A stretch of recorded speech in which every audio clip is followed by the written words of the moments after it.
전북 전주의 한 초등학교에서 초등학생이 선생님의 뺨을 때리는 영상이 공개돼서 좀 온라인이 또 시끄럽더라고요. 네, 굉장히 충격적입니다. 초등학교 3학년 10살짜리입니다. 지금 화면에 나오고 있는 영상인데요. 누군가에게 전화를 하는 모습입니다. 네. 그리고 그 교사가 이 학생을 제지를 하는데 학생이 굉장히 지금 폭력적인 모습을 보이고 있어요. 복도로 나와서 조퇴하겠다며 가방을 들고 나와서 저렇게 기물을 파손하는 모습인데 선생님이 말리고 있습니다. 교감 선생님인데요. 이 못 나가도록 아이가 무단으로 나가면 안 되니까 말리고 교감 있는데 선생님한테 저러는 거예요, 지금? 교감 선생님한테도 저렇게 폭력을 행사하고 심지어 교감 선생님께 손을 뻗어서 뺨을 때리는 장면까지 영상에 고스란히 담겼습니다. 이 영상은 학교 측에서 전북 교사 노조에 전달해서 이 언론에 공개가 된 영상입니다. 아, 예. 자, 지금 장면을 좀 보면서 좀 얘기를 계속 할게요. 예. 이 모습을 누가 어떻게 해서 촬영한 겁니까? 이게 동료 교사가 촬영하고 있는 상황으로 지금 추정이 되고 있어요. 왜냐하면 이 일이 처음 있었던 일이 아니라고 합니다.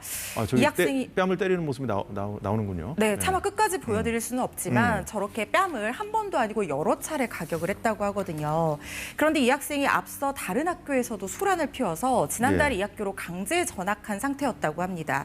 그런데 전학 후에도 비슷한 일이 반복이 됐다고 하고요. 이 아이가 자꾸 무단으로 집에 가겠다, 조퇴하겠다 이렇게 주장을 하면서 친구들에게 욕설을 하고 난동을 피웠다는 거예요. 교사 노조 측에서 아마 이 학생이 반복적으로 문제 행동을 하고 있으니 증거를 확보하는 차원에서 동료 교사가 촬영한 것이 아닐까 이렇게 추정을 하고 있는 상황인데요. 지금 폭행을 당한 교감 선생님이 얘기하기로는 전학 온 이후로 거의 매일 이런 일이 발생을 했고 집에 가려는 것을 제지하는 과정에서 이번 사건도 발생을 했다는 거예요. 그리고 아이의 어머니와도 수차례 면담을 나누었다고 합니다. 그런데 어머니가 학교 측에서 제대로 지도하지 못한 것이다라고 하면서 학교 측의 관리 책임으로 몰아가서 굉장히 어려움이 많았다 이렇게 토로를 했다고 합니다. 그렇다면 이제 학부모하고 담임 선생님 간의 어떤 다툼은 없었습니까? 아까 아이가 전화하는 장면이 나왔잖아요. 그때 데리러 오세요 이렇게 얘기를 했다는 거예요. 그래서 어머니가 학교에 오셨다고 합니다. 그런데 담임 교사를 어머니가 폭행했다는 얘기가 지금 나오고 있어요. 교사 노조 측에서 지금 주장하는 겁니까? 그렇습니다. 이 학교 측에서 주장을 하고 있는 것이고 담임 교사는 이 학생의 어머니를 폭행으로 경찰에 신고했다고 하는데 이 부분은 조금 확인이 필요합니다. 이제 학부모 측 얘기로는 말씀드린 것처럼 이런 일이 벌어진 것이 부당 지도다 그리고 아동학대다 이렇게 주장을 하고 있는 상황인데요.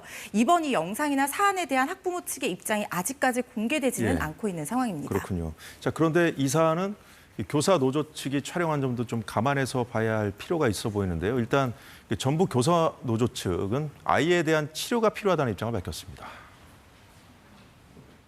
교권보호위원회가 중요한 게 아니고요. 아이의 치료가 중요하기 때문에 전주시청의 아동학대 전담팀에서 통합 사례회라는 게 있어요. 거기에서 부모님의 아동학대 여부를 판단을 하거든요. 방임인지 아닌지요. 방임으로 판정을 받으면 치료를 받게 돼 있어요. 네, 이 전북 교사 노조 측 입장은 어떻게 들으셨어요? 일단 사실관계 조사가 필요하다는 생각이 가장 먼저 들었고요. 그리고 아이가 지금 굉장히 폭력적인 의사소통에 익숙한 상황으로 보여요. 그렇다고 하면 이 아이는 치료와 보호가 필요한 상태일 수도 있습니다.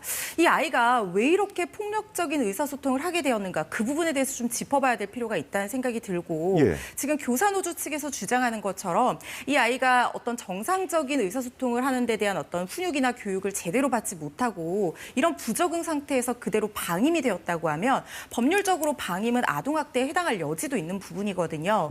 물론 이게 진짜 방임 수준에 이를 정도로 방치가 되어 있는지는 좀 확인이 필요하기는 합니다만은 이 아이의 치료라든가 어떤 행동 교정 이런 부분이 시급한 상황이라는 점에서는 굉장히 공감을 하고요. 이 부분에 대해서 가정에서 만약 이것이 제대로 이루어지지 못하고 있는 상황이라고 하면 학교뿐만 아니라 지역사회가 나서서 이 아이를 올바른 사회 구성원으로 자랄 수 있도록 교육하는 방향으로 합심해야 된다 이런 생각이 듭니다.